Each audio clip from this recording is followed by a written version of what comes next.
Pastor João Marcos, bem-vindo. Fique à vontade se quiser usar aqui. Eu agradeço a Deus a oportunidade de voltar a esta igreja. É sempre bom estar com o povo de Deus. Bom rever o amigo Novaz, a Jussara. Jussara, você pode não acreditar, mas ela regia o coro quando era adolescente, e eu também era adolescente. Eu acho que ela deve ter começado a reger no berçário, provavelmente. E pensando nisso, eu queria dizer a vocês que vocês são tremendamente privilegiados. Você é tremendamente privilegiado. E só por causa desse amém eu vou repetir, você é tremendamente privilegiado porque pode ouvir este amém. A razão pela qual eu digo isso não é só pelo fato de você poder exercitar aí os seus sentidos, mas pelo que já vivemos nesse momento. Pelo que já pudemos fazer e receber. Deus tem me dado a oportunidade de rodar o mundo aí nos últimos 20 anos e conhecer realidades que eu não imaginava. E uma delas é aquilo que nós chamamos de igreja sofredora. A igreja que sofre por não poder compartilhar da graça de Deus livremente. Porque sofre vendo dificuldades. Mas uma das pessoas que mais me marcou foi no ano passado. Eu havia desenvolvido 2 perguntas ao longo desses anos e foi a primeira vez que eu fiz essas 2 perguntas a uma mesma pessoa. Essa pessoa perdeu tudo o que ela tinha quando começou a perguntar sobre Jesus Cristo. Não quando ela se converteu. Ela perdeu os seus negócios, perdeu o seu emprego, perdeu a sua família e ganhou 300 chibatadas. Pagas em módicas parcelas de 50 cada uma, 50 vezes as chibatadas. 6 vezes de 50. Ela ficava recebendo as chibatadas, depois ficava um tempo na prisão, sendo tratada. Quando recuperavam as costas, então recebia mais 50 chibatadas. 18 meses nesse processo, foi expulsa daquele país onde vivia, não era o seu país. Foi mandado de volta para o seu país original, onde morreria se dissesse que era cristão, mas ele ainda não era. Foi para um terceiro país, e nesse terceiro país ele finalmente conheceu a Jesus Cristo, e ele voltou para o país de onde havia sido expulso, obviamente de forma ilegal, reencontrou a sua família e começou a evangelizar. E depois de certo tempo, ele já havia ganho 35 pessoas para Jesus Cristo. No país mais fechado do Oriente Médio, ele havia ganho 35 pessoas para Jesus Cristo. Só que de novo foi preso, de novo foi condenado a 300 chibatadas, também divididas em 6 vezes, e foi expulso. Vive hoje com status de refugiado num país do Oriente Médio que não lhe permite trabalhar, não somente viver. Nós o ajudamos com aquilo que podemos ajudar, estamos preparando para que ele seja o nosso missionário. Ele tem feito bastante trabalho na área de evangelização. E nós estávamos na casa dele, conversando com ele. Todos nós já estávamos emocionados porque ele contou essa história em detalhes. E eu resolvi então fazer as 2 perguntas. E a primeira pergunta que eu fiz a ele foi: se você soubesse que Deus responderia uma oração sua positivamente, o que você pediria a Deus? Se você soubesse que Deus responderia positivamente a você uma das suas orações, o que você pediria a Deus? A resposta daquele homem foi: nada. Eu tenho tudo o que preciso, eu tenho Jesus. Estávamos quase todos chorando, eu continuei e perguntei: o que você acha da existência de um lugar em que você pode escolher o que acreditar, e tendo escolhido acreditar em Jesus, seguir a Jesus, você não pode sofrer qualquer sanção legal, você não pode ser reprimido neste seu direito, você pode compartilhar claramente de Jesus Cristo, você pode ter uma Bíblia, lê-la em público, andar com ela, falar cantar, se reunir. O que você acha de um lugar como esse? E a resposta dele foi: isto para mim seria o céu. Você está no céu dele. A maior parte das pessoas da igreja sofredora só vai ter essa experiência que você está tendo agora, no céu. Quantas vezes nós transformamos isso num inferno? Reclamamos porque não gostamos das músicas, não gostamos do tempo, da duração, não gostamos da voz do pregador, não gostamos do texto escolhido, não gostamos, esquecemos que nada disso é direito nosso. Tudo isso é graça de Deus derramada sobre nós.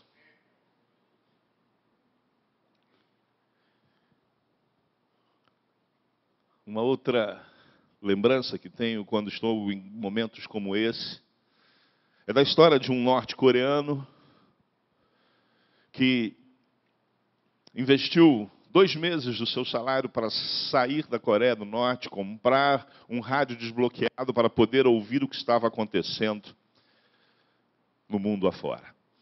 Ele, ainda sabendo que corria risco, fez isso e começou a ouvir uma rádio que prega a mensagem do Evangelho na língua da Coreia do Norte. E acabou que ele se converteu. E ele investiu mais dinheiro para comprar uma Bíblia. E lá, se você for pego com uma Bíblia, você é condenado automaticamente, sem direito a julgamento, a 14 anos de prisão com trabalhos forçados. Aquele homem era um professor universitário, ele começou a ler e realmente se converteu. E um dia sua esposa o pressionou para que ele falasse por que ele estava diferente.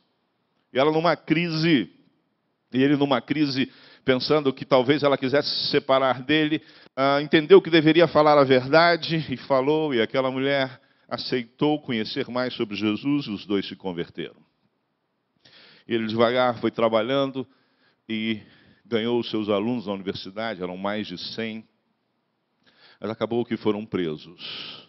60 deles foram condenados a trabalhos forçados e foram reunidos e eram toda manhã levados para o campo de trabalho e toda manhã aquelas 60 pessoas caminhavam juntas, acorrentadas, e balbuciavam algumas palavras. Os guardas se aproximavam sempre querendo ouvir o que elas diziam, mas quando chegavam perto de alguém, aquela pessoa parava de falar ou falava ainda mais baixo, de forma ininteligível. Eles então começaram a escolher algumas pessoas, a interrogá-las, até espancá-las, quando finalmente um acabou confessando o que estavam fazendo. Todos os dias, ao caminharem para o trabalho forçado, aquelas pessoas recitavam juntas o Pai Nosso. Era o seu momento de culto. Queria convidar você a fazer a mesma coisa nesse momento. Você pode recitar o Pai Nosso? Vamos juntos? Pai Nosso.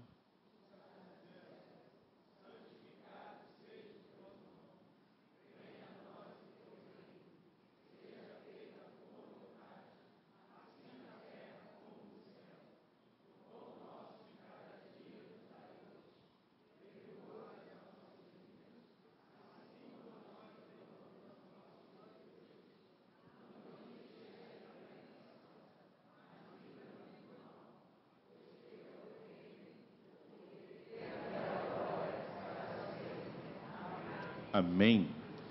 Quem disse a você que você deveria falar baixo este texto? Ninguém. Graças a Deus por isso, porque você se identificou com aquelas pessoas.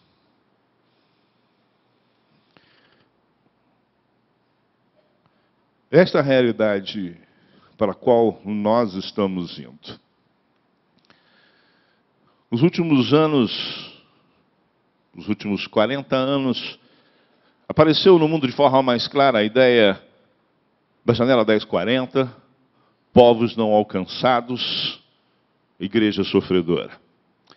Isso cada vez mais está aparecendo e graças a Deus porque os batistas brasileiros estão caminhando nessa direção. E nós temos mudado cada vez mais a nossa atenção para esta questão.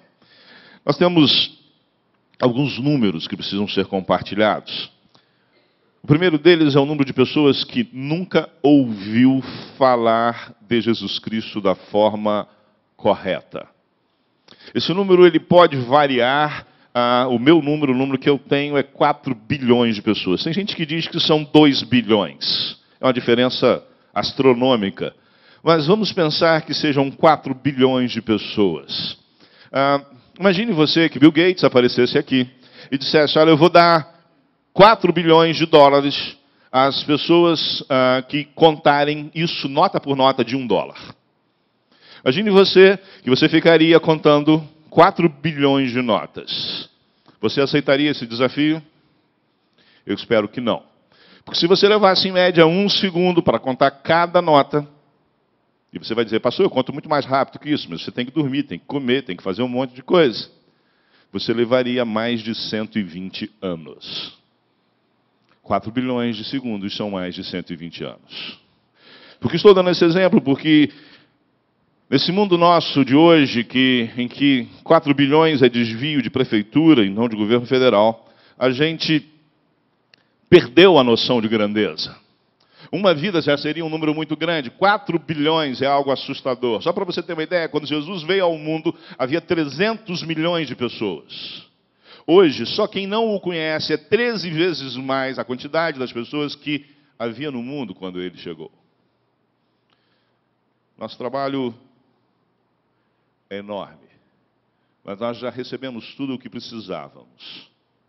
Sim, recebemos tudo o que precisávamos para realizá-lo, porque recebemos a salvação em Jesus Cristo. Recebemos o poder do Espírito Santo que veio sobre nós, como igreja em Pentecostes, veio sobre a vida de cada um de nós quando nos entregamos a Jesus Cristo. Quero convidar você a ler o texto bíblico, que é o texto da campanha deste ano, capítulo 14 do Evangelho de João. Capítulo 14 do Evangelho de João, quando Jesus está trabalhando com seus discípulos os últimos momentos. Ele diz no versículo 6, eu sou o caminho, a verdade e a vida. Ninguém vem ao Pai senão por mim. Eu sou o caminho, a verdade e a vida, ninguém vem ao Pai senão por mim. Jesus Cristo é exclusivista. Jesus Cristo é exclusivista. Ele não diz, alguém pode vir a mim de outro jeito. Ele é muito claro, ele diz, ninguém pode ir ao Pai senão por mim. Ele não diz, eu sou um caminho. Ele não diz, eu sou uma verdade. Ele não diz, eu sou um tipo de vida. Não, ele claramente se denomina a verdade, o caminho, a vida. Ele é exclusivista. Essa é a razão pela qual nós fazemos missões, porque não há outro mediador entre Deus e a humanidade. Só Jesus Cristo pode fazer esta mediação. Mas há 4 bilhões de pessoas que nunca ouviram falar sobre isso. Esse não é um texto fácil de falar sobre ele, mas me permita dizer que caminho é claramente a ideia de um processo, a ideia de um desenvolvimento, a ideia de algo que está no desenvolvimento. Jesus Cristo está dizendo claramente que nós temos uma distância entre nós e Deus e que nós precisamos trilhar essa distância, nós precisamos diminuí-la, encurtá-la, precisamos caminhar na direção dele. E a única forma de nos aproximarmos de Deus é através dele, através de Jesus Cristo. Isso significa não apenas que eu devo aceitá-lo, mas significa que eu devo continuar a segui-lo. É interessante porque, diferentemente do que dizem os poetas atuais, que o caminho se faz ao caminhar, o nosso caminho se faz ao seguir Jesus Cristo. O nosso caminho é aquele que fez o caminho, porque de fato é o caminho. Quantas pessoas têm andado sem saber para onde ir, porque não sabem da existência do verdadeiro caminho. Quero falar a você sobre como estamos apontando esse caminho em diversos lugares.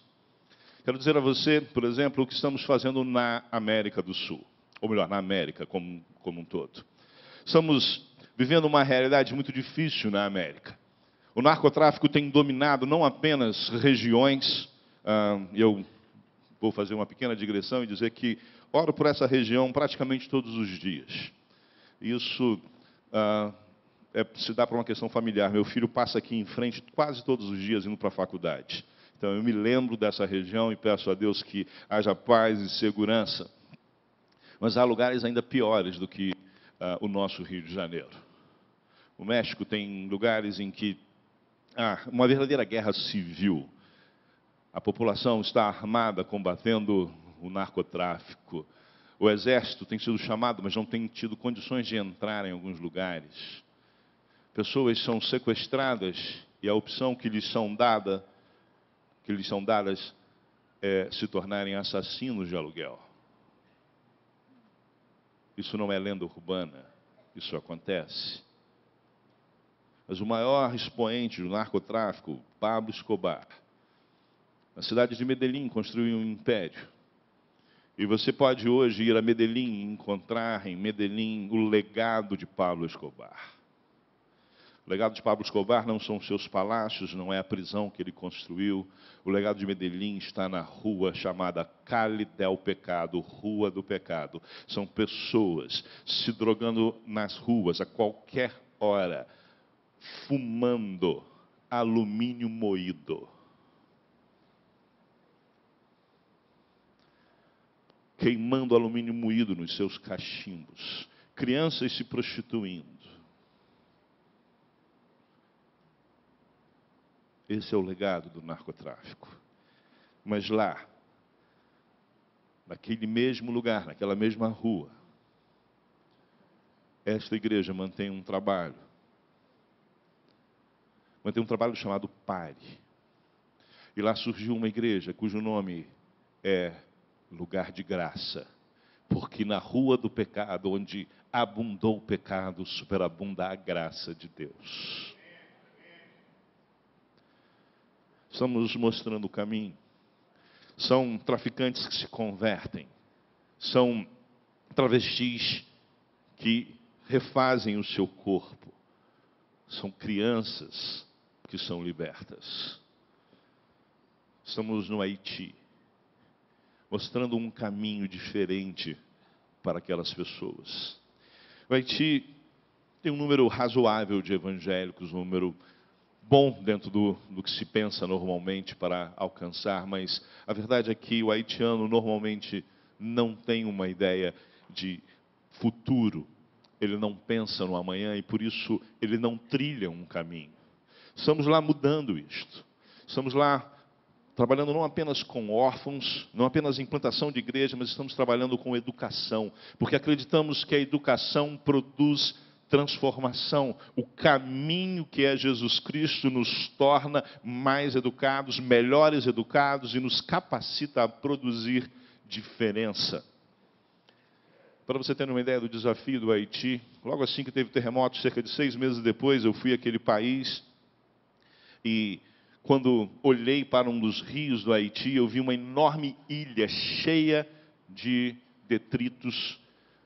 Basicamente aquilo era garrafa PET e embalagem de papelão, embalagem de isopor. E preocupado com a questão ecológica, sabedor que o Haiti cortou 98% da sua cobertura vegetal, e isso estragou o solo e estragou o mar, para você ter uma ideia. Não há praticamente peixe em volta do Haiti. Na mesma ilha, na República Dominicana, há muito peixe, mas pelo estrago que foi feito ecológico, quando eu vi aquilo, eu pensei, e acabei falando, o pior é que não dá para fazer nada em relação a isso. Mas, para minha surpresa, o missionário ali, pastor Novaes, disse: não, pastor, não tem um mês que dragaram este rio, retiraram uma quantidade maior ainda do que essa que o senhor está vendo. Eles simplesmente recebem, comem e jogam fora. Eles se acostumaram com alguém para fazer o trabalho para eles. Não tem uma ideia de desenvolvimento. Por isso, a Junta de Missões Mundiais colocou como um dos seus valores principais fazer o desenvolvimento comunitário. Queremos que os lugares onde nós estamos e onde estaremos sejam transformados pela presença de Jesus Cristo. Traduzindo isso em melhora das condições sociais, com crianças vivendo mais, com crianças sendo alfabetizadas, com pessoas aprendendo profissões, mas fundamentalmente caminhando na direção de Deus através de Jesus Cristo. Ficaria aqui horas falando sobre isso, mas eu quero falar a você também sobre o que estamos fazendo na questão de anunciar que Jesus Cristo é a verdade. No mundo em que não há mais verdade, tudo é relativo, nessa pós-modernidade, nessa modernidade líquida em que vivemos, é muito comum acharmos que o problema é o outro, o problema são os muçulmanos, o problema são os budistas, mas a verdade é que boa parte do problema da não evangelização do mundo somos nós. Somos nós porque paramos de acreditar numa série de coisas. Paramos de nos empenhar porque pensamos que não há uma só verdade.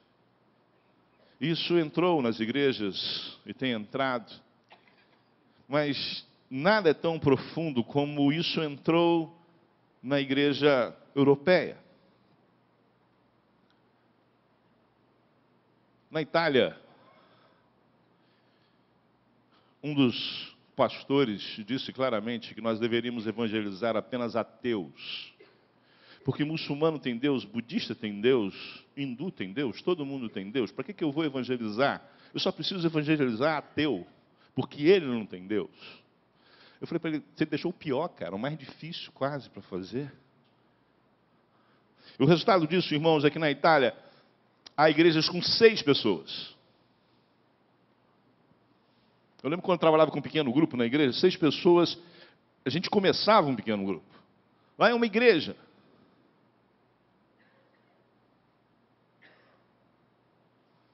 Um dos nossos missionários, Fábio Pisa, fez um trabalho fantástico e plantou a maior igreja batista da Itália em Mantova. E aí nós o desafiamos a sair dali e recomeçar o trabalho. E aí nós, então, fomos desafiados a levá-lo a assumir uma igreja em Roma, uma igreja batista em Roma. Uma igreja que tem cerca de 20 pessoas. O batistério é embaixo, como é característico lá na Europa. Fica aqui nessa região. Você levanta o alçapão e batiza. E Fábio chegou ali, e aquele alçapão não era aberto, pastor, há 11 anos para se realizar batismos. Só havia 20 pessoas naquela igreja, a sua maior parte idosos. Nada contra idosos, muito pelo contrário. Mas uma igreja precisa ter todos os tipos de segmentos etários. E Fábio começou a pregar, num dos seus primeiros sermões, ele falou sobre a ressurreição de Jesus Cristo. E no final, no culto, a líder da igreja chegou para ele e disse, pastor, não gaste seu tempo falando desses mitos. Ele disse, qual mito, irmã? Ressurreição, a gente sabe que não é assim. Ele disse, irmãos, eu vou ensinar mais sobre isso. E ele ensinou, e o resultado é que 2 meses depois, ele levava as águas. Um homem de 71 anos e uma jovem de 19 anos. Porque ele conhece a verdade.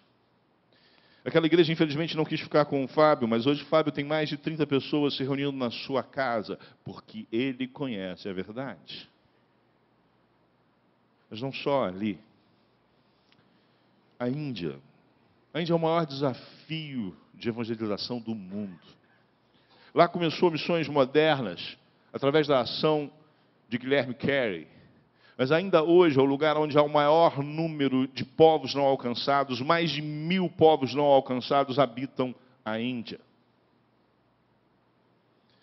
Eu tenho levado todos os anos uma caravana de líderes para conhecerem à Índia, para conhecerem o trabalho que estamos fazendo ali na Índia. E é interessante, irmãos, porque a nossa tendência é imediatamente querer começar a falar de Jesus. Em um dos passeios que a gente faz ali no rio Ganges, de barco, nós estávamos com um guia e os pastores e as esposas que estavam ali começaram a evangelizar aquele rapaz e começaram a falar que Jesus é Deus. E ele disse, ok, Jesus é um Deus, é mais um Deus. Mas nós sabemos que Ele é a verdade. Ele não é uma das verdades, Ele não é um Deus, Ele é o único Deus.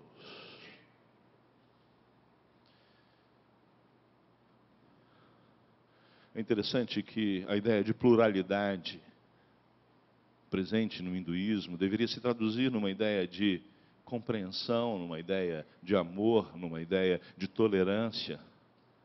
Mas não é isso que acontece. O que acontece é justamente o contrário. Os nossos missionários estão sendo perseguidos.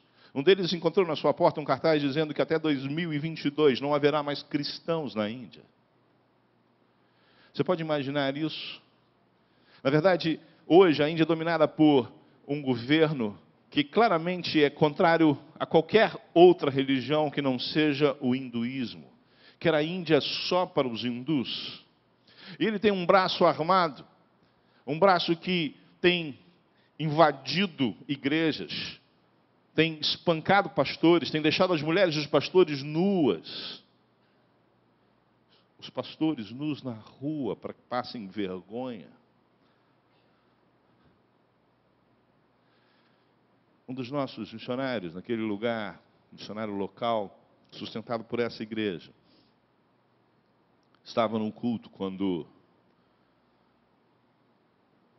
a polícia invadiu ilegalmente o lugar em que ele estava.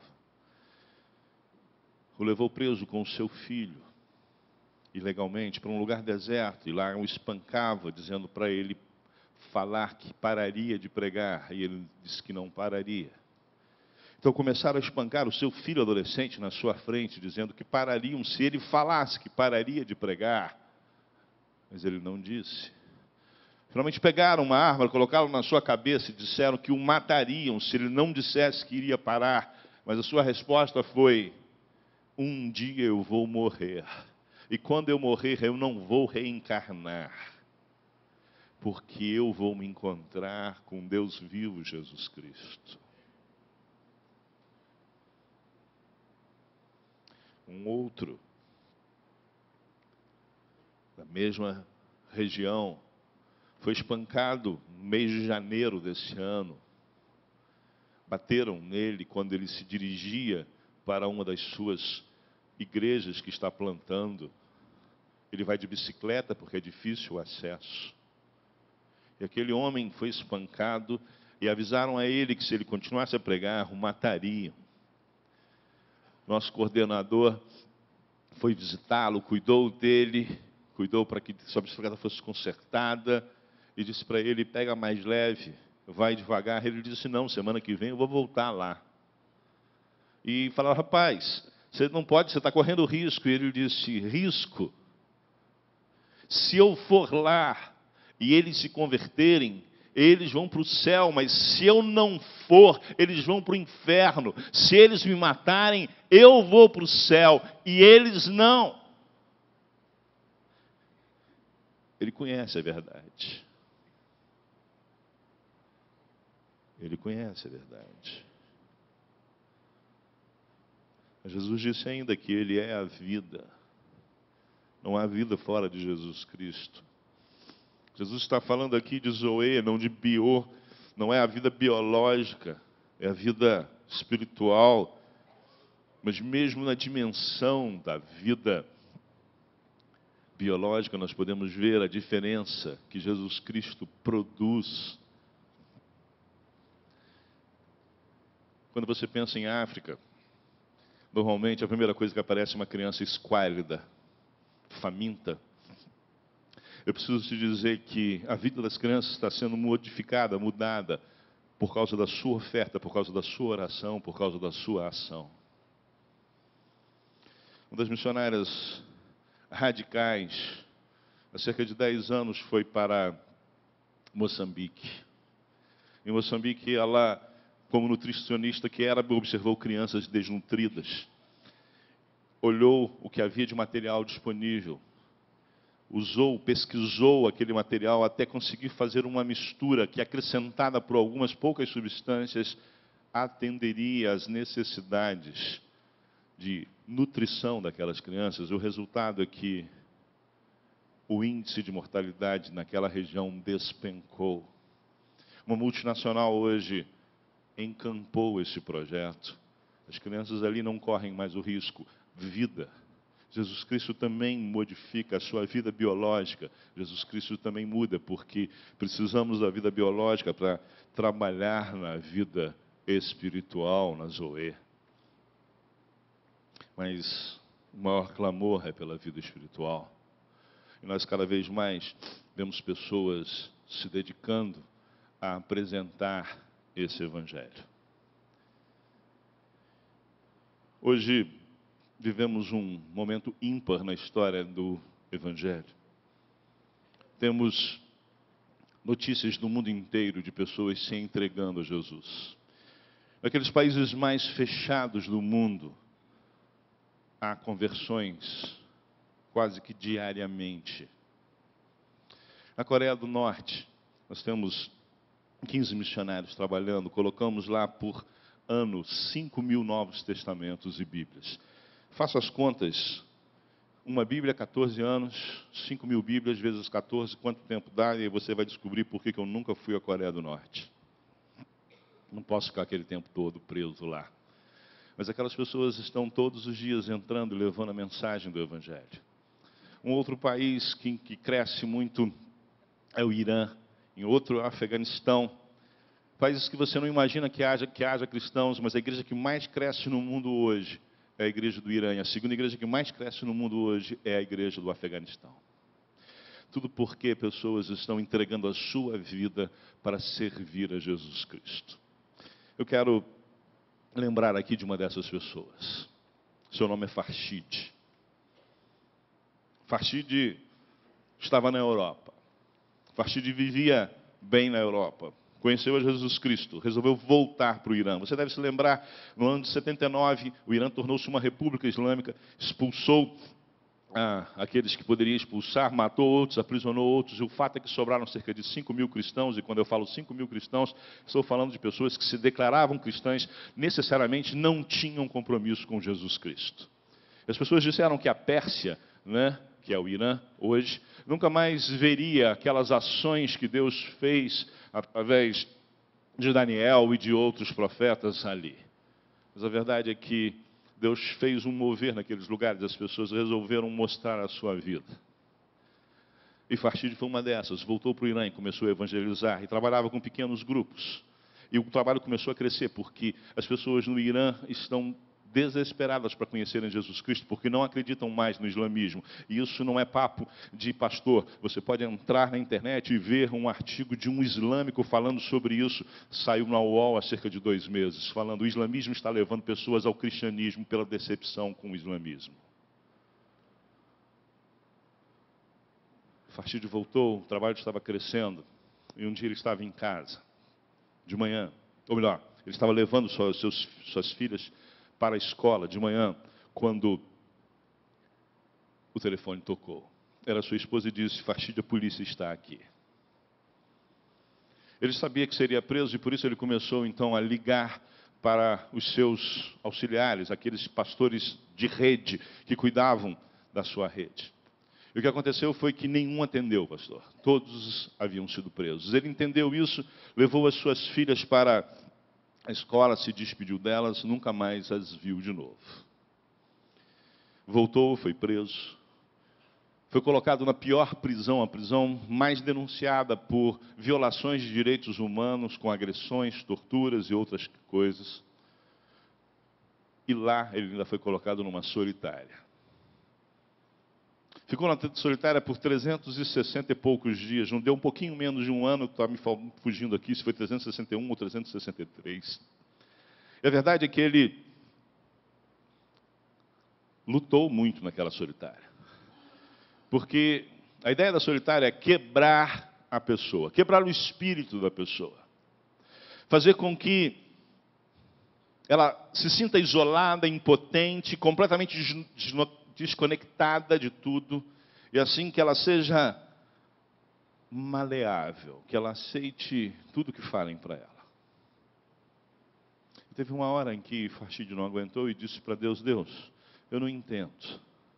Eu só estava pregando o Evangelho, eu estava com a igreja. A igreja estava crescendo, havíamos igreja no país inteiro. E agora eu não vejo nada, eu não vejo respostas, eu não vejo nada, eu estou sozinho aqui nessa solitária. Já nem sei quanto tempo eu estou aqui, Senhor, por que isso? E a resposta de Deus para ele foi: Farshid, você não é o primeiro a ser preso por mim. E ele se lembrou de Paulo e Silas, e ele disse que Deus disse para ele o que eles faziam, Farshid. E ele resolveu fazer a mesma coisa. E ele começou a cantar. Eu não sei o que Farshid cantou. Ele até falou, mas eu não guardei. É uma música que eu não conheço. Mas eu gosto de imaginar que ele cantou uma música que eu pensaria em cantar, se é que eu pensaria. Ele teria cantado algo assim: se paz a mais doce me deres gozar, se dor a mais forte sofrer, ó seja o que for, tu me fazes saber que feliz com Jesus sempre sou. Sou feliz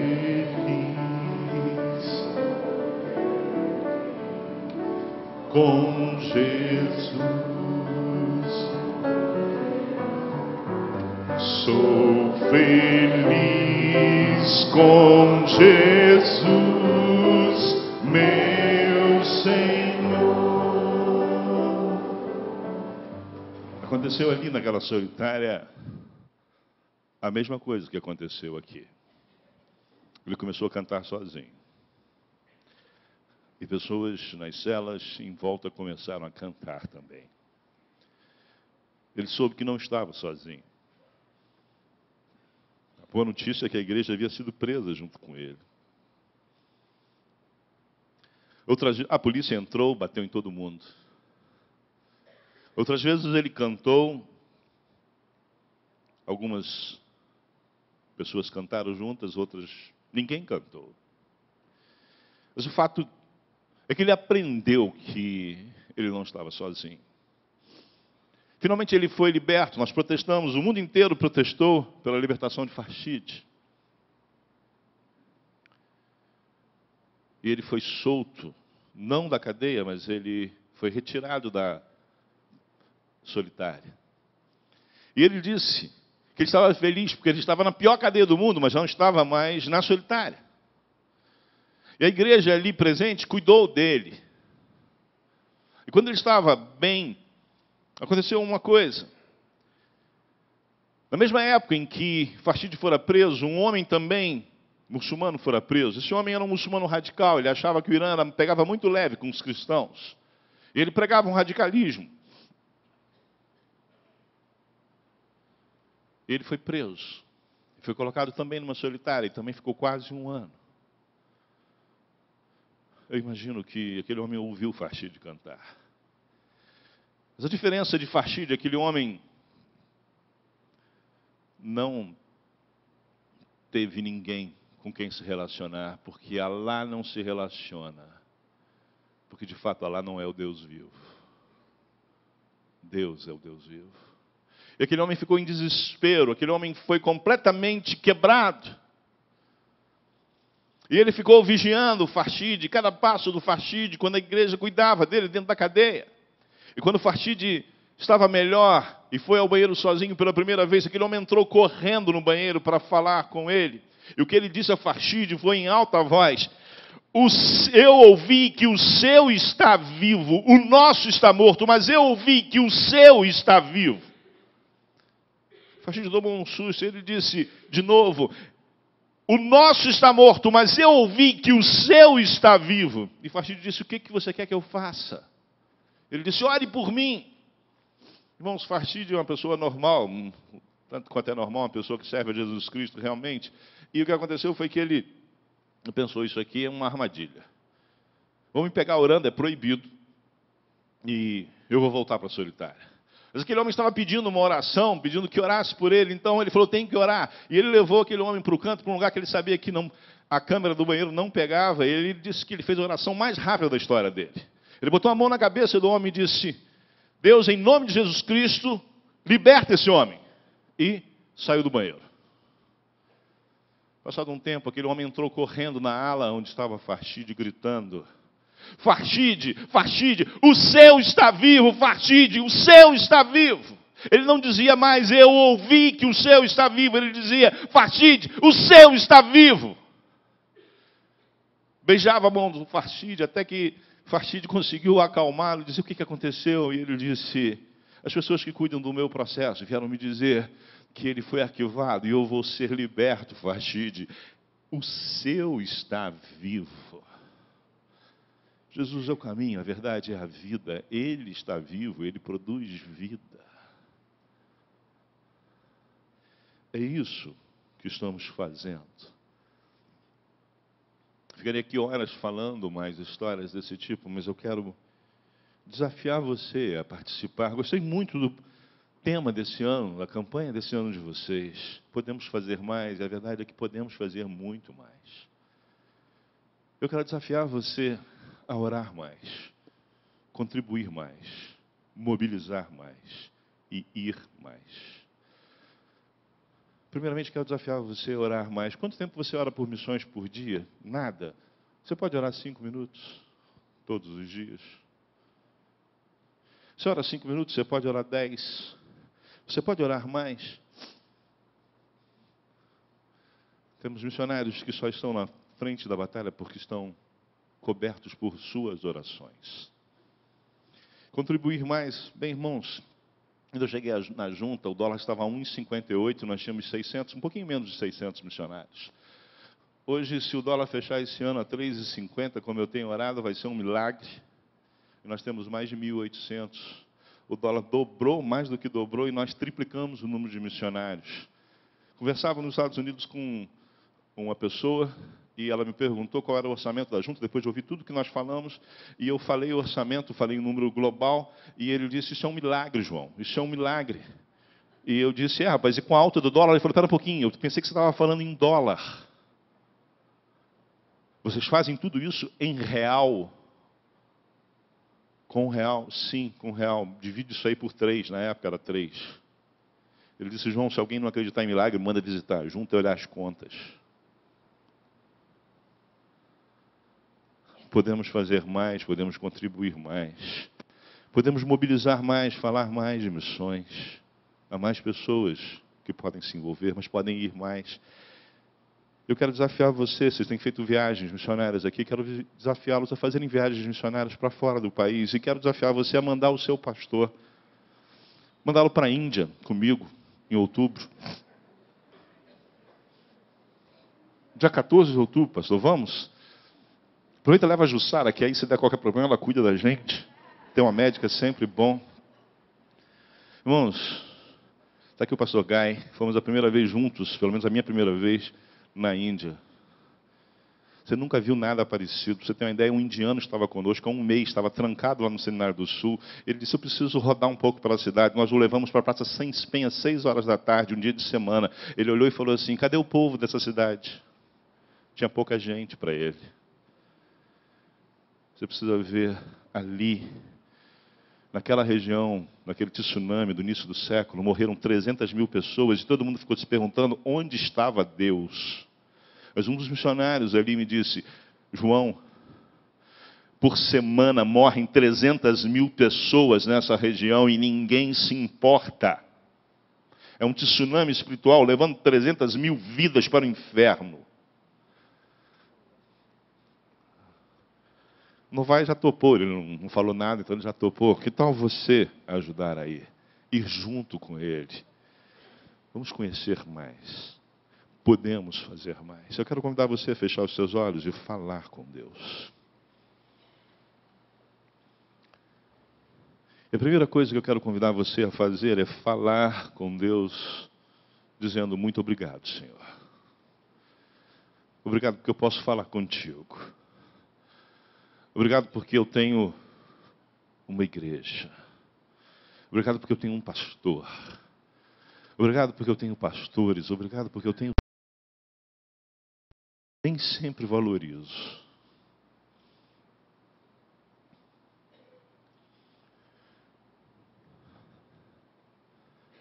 Mas agora eu quero desafiar você a dizer: Deus, eu sei que posso fazer mais.